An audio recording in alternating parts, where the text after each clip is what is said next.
Всем привет! Сегодня вы видите, что я не один. Рядом со мной находится моя новая машина, которую я приобрел недавно.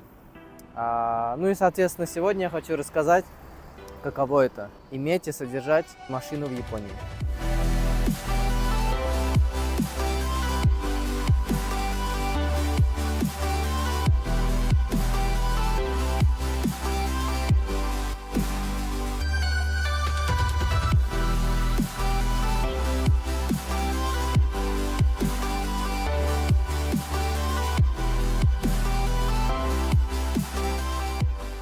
Это Mercedes C200 2012 года, двигатель 1.8. Пробег у этой машины 81 тысяча километров. Приобрел я эту машину за 480 тысяч йен. Приобрел я его на аукционе USS Nagoya с оценкой 4,5 балла. Сейчас я вам отображу аукционный лист по кузову. Есть какие-то царапины на переднем, заднем бампере, царапины на дисках.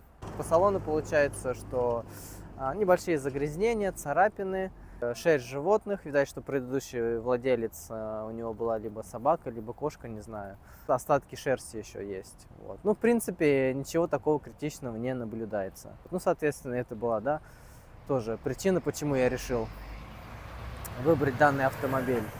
Хороший пробег. Ничего критического, нету каких-то комментариев по ходовке, по двигателю и так далее. А загрязнения, ну, их можно отмыть, да, это как бы ничего страшного в этом нету. Как вы знаете, что я работаю логистом японской дилерской компании, кто занимается покупкой и отправлением в разные страны поддержанных автомобилей. Чтобы купить эту машину, я сам полазил по многим аукционам, посмотрел, какие имеются варианты.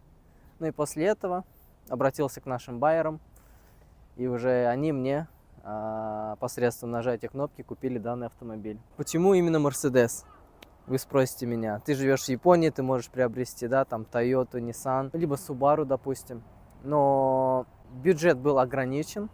Я старался уложиться в 500 тысяч йен. Как правило, японские автомобили по сравнению с европейскими, они намного дороже. Если я бы выбрал, допустим, японскую марку, соответственно, мне понравился бы больше бюджет. Можно было взять за этот же бюджет какой-нибудь Toyota, допустим, Crown, да, Toyota Crown. Это старая комплектация, салон там тоже был бы довольно старый, система навигации тоже старая, вот, поэтому хотел что-нибудь поновее. Вот, ну и, соответственно, я решил остановиться на Мерседесе. На самом деле, это моя не первая машина в Японии. Когда я проживал в префектуре Нагано, я приехал, устроился работать в гостиницу, и так как место, где я жил, это была такая небольшая деревня, ну и, соответственно, нужна была машина, чтобы как-то передвигаться до работы, на выходных, допустим, даже просто съездить за продуктами, потому что там ближайший супермаркет был там где-то 15-20 минут, да, от моего дома. Поэтому, если приходилось закупаться по-многому, потом приходилось эти все пакеты тащить.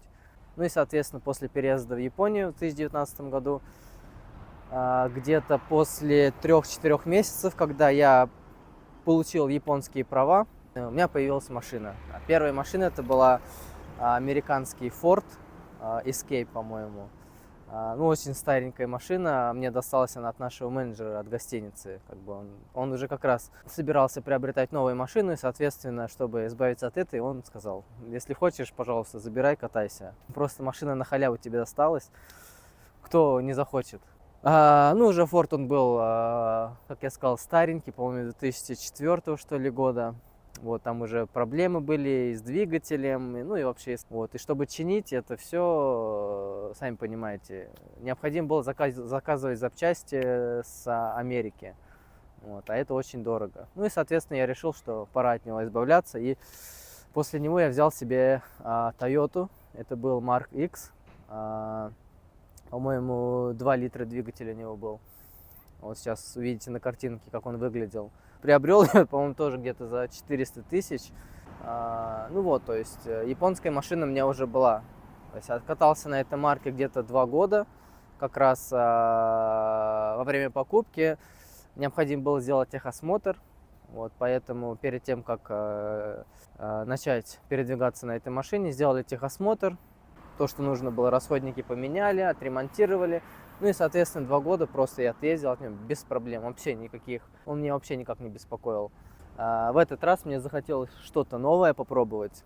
На многих аукционах такие вот немецкие, европейские машины, они очень дешево продаются, потому что, ну, как правило, их никто не покупает. Потому что в плане обслуживания, конечно, они дорогие.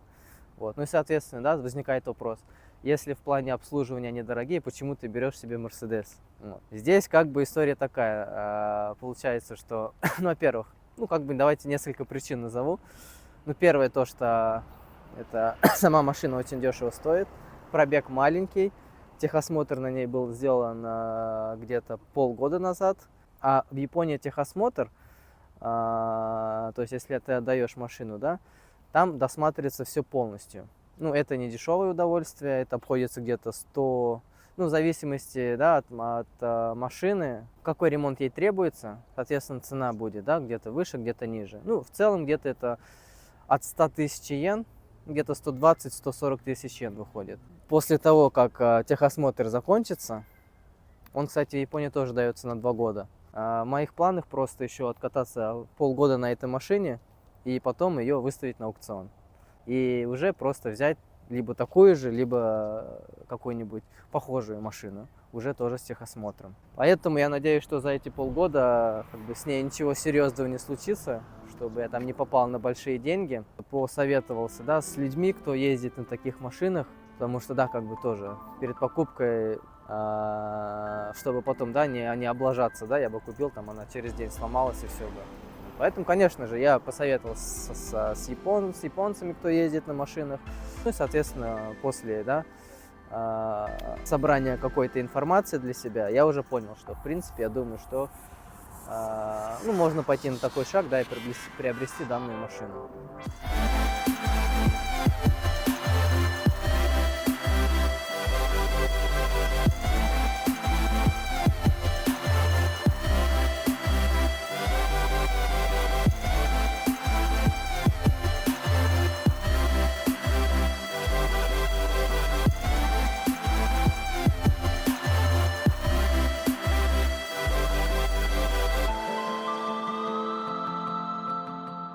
Ну и давайте покажу вам состояние салона, что у нас здесь есть. Сразу хочу сказать, что комплектацию этой машины авангард. Я, конечно, не автоблогер, особо не разбираюсь в автомобилях. Ну, посмотрел в интернете, что плюс в этой комплектации, что есть кожаные сиденья. Ну и вот состояние, да, самих сидений. В принципе, ну, есть какие-то потертости, да, чуть-чуть просиженные. Ну, не критично в целом. Руль тоже, обшивка руля, она не стертая, как бы ничего такого серьезного нету. Сама торпеда тоже, ну, видать, тут вот что-то было, либо какой-то навигатор, либо еще что-то предыдущий владелец ставил. Получается, что родная навигация, аудио, есть Bluetooth, видео даже можно смотреть, подогрев сидений, эко-режим, который, да, помогает экономить топливо при передвижении. Ну и климат-контроль. На руле имеются подрулевые лепестки. Вот они, да, которые помогают переключать скорости. Что мне больше всего нравится, то что салон, он просто весь черный. Да, и сиденья, кнопочки все черные, даже потолок черный. Вот, очень красиво смотрится. Вот так вот выглядит сиденье пассажира спереди. Вот видите, здесь в принципе тоже все чисто, красиво. Никаких особых потертостей нету. Ой, сюда даже сакура залетела. Прикольно смотрится. Сами по себе японцы, в принципе, относятся к машине довольно бережно. Соответственно, даже после стольких лет, да, видите, как бы все хорошо сохранилось.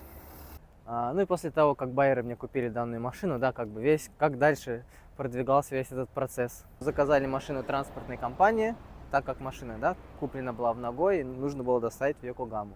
Так как необходимо было, да, оформить все документы, найти парковочное место.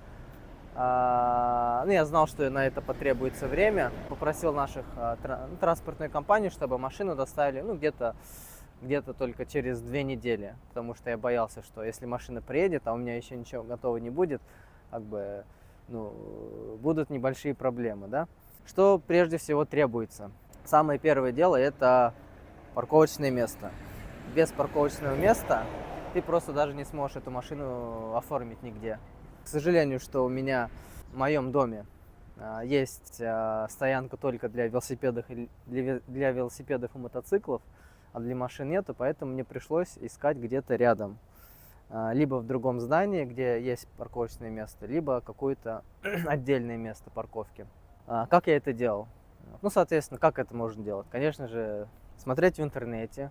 Возле дома ходил, обхаживал, смотрел, где есть стоянки, потому что, как правило, на многих стоянках в Японии есть такие вот объявления, что, допустим, там столько-то мест свободно, звоните по этому номеру телефона, если вы хотите, да, себе место. Была прям парковка, которая находилась прям вообще рядом, выходишь из дома, там буквально 20-30 шагов, вот, и уже она у тебя, стояночка, рядом находится. Вот. Но, к сожалению, все было забито. Вот. В интернете нашлось пару мест, к счастью. Первое место тоже было недалеко, но, к сожалению, там тоже было уже все забито. Вот. Поэтому нашел, как раз было еще одно место кандидат. Как раз последнее место оставалось, и я его урвал. Отправил размеры машины, потому что, ну, японские эти сотрудники, они все проверяют, чтобы место подходило по, да, габаритам вашей машины. Вот, они все проверили, написали мне, что все окей. Ну все, давайте оформляться. Заключил договор, оплатил все услуги. Кстати, стоянка в месяц у меня выходит 22 тысячи йен. Да, ну для Йокогамы, в принципе, это стандартная цена. В зависимости от района цена может где-то меняться. После заключения договора мне прислали договор по почте и прислали ключ от стоянки. Вот, ну то есть все, место у меня уже было готово.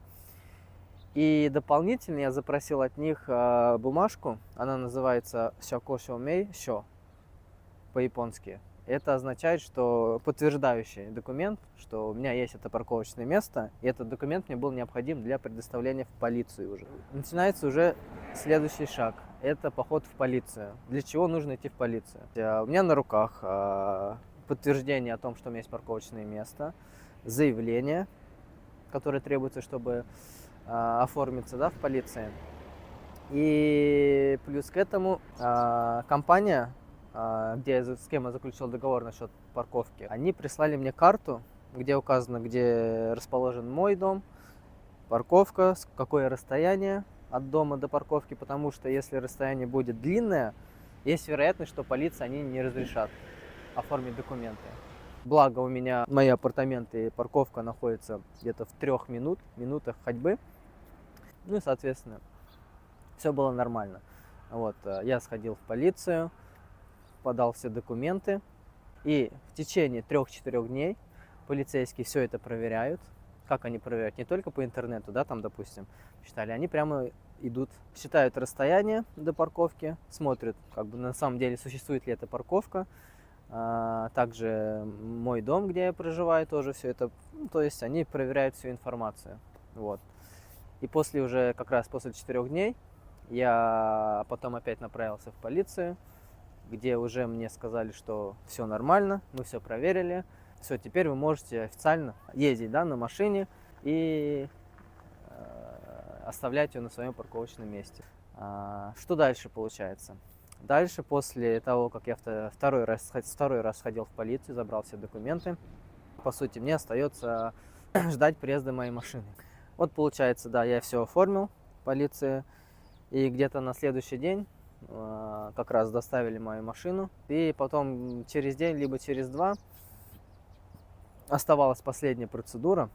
Процедура – это переоформить машину, сменить номера, оформить ее уже на себя, ну, получить уже новые номера. Через день или через 2, по-моему, я уже поехал как раз сразу в офис на машине и попросил нашего японского коллегу, кто шарит в этом, да, как вообще делать, как это все переоформить, потому что нам нужно было подготовить определенные документы. Еще необходимо было сходить в японское сиякшо, это администрация, где нужно было получить документ, утверждающий, что у меня есть своя печать, он называется Инкан Шоумейшо. Документ, подтверждающий, что я реально живу в таком-то месте, у меня есть своя печать. Соответственно, да, я все собрал эти документы.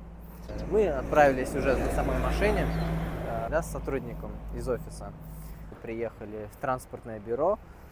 Что нужно было сделать? Ну, для начала нужно было подать все документы. То есть они проверяют в очереди, не знаю, где-то мы, может быть, минут 30 отстояли, потому что людей было довольно много там. Вот. Все эти документы проверили, все подтвердили. Необходимо нужно было оплатить налог, да, на переоформление машины. Там, по-моему, 500 йен всего лишь я заплатил. Ну и дальше нужно было снять с машины номера. То есть они их забирают. Платишь за новые номера, делаешь оплату, ну и тебе уже вручают новые номера. Прям сразу там ты их должен поставить, прикрутить. После того, как ты прикрутил номера, приклеивают вот такой вот жестяную, да, кнопочку. Ее уже никак не снять, только если ты хочешь ее снять, тебе нужно ее будет прям выдергивать. То есть она подтверждает, что все, машина официально оформлена, вот, и как бы водитель подтвержден. В этом бюро мы пробыли где-то 2 часа. Только минут 20 я пытался снять этот номер предыдущий сзади. Там вообще жесть была. Там заржавел болт, я его не мог открутить. Короче, стоял там, парился с этой отверткой, откручивал. Там уже эти сотрудники подходят ко мне, говорят: ты что там никак открутить не можешь? Давай мы тебе поможем. Я говорю: да не надо, я сейчас сам все сделаю. Я сам как универсам, короче. Ну и все. Слава богу, открутил. Таким образом, да, мы переоформили машину, получили новые номера, ну и остался доволен. Стоит ли иметь машину в Японии? Как я уже говорил ранее, если ты живешь в каком-нибудь небольшом городе, в какой-нибудь деревушке, где система транспорта не особо развита, конечно, скорее всего, тебе понадобится автомобиль. Если ты живешь в таком городе, да, либо в Токио, либо вот Йокогама, здесь, в принципе, если у тебя не будет машины на проживание, это, я думаю, просто никаким образом не скажется. Потому что куда бы ты ни захотел, ты можешь воспользоваться, да, любым транспортом и добраться до точки назначения. Почему я взял это для себя? Потому что, ну, самая главная причина, скорее всего, потому что я люблю машины. Ну и так как, получается, у меня есть японские права, хочется изучать Японию, как бы хочется жить, имея, да, свой автомобиль. Конечно, живя в Йокогаме, это немножечко затратное дело, да, тут одна парковка, как я сказал, у меня 22 тысячи стоит. Ну, тут как бы такое получается, что, ну, если ты готов, да, содержать этот автомобиль, если тебе хватает средств, тогда да, почему бы и нет. На этом я хочу свое видео завершить.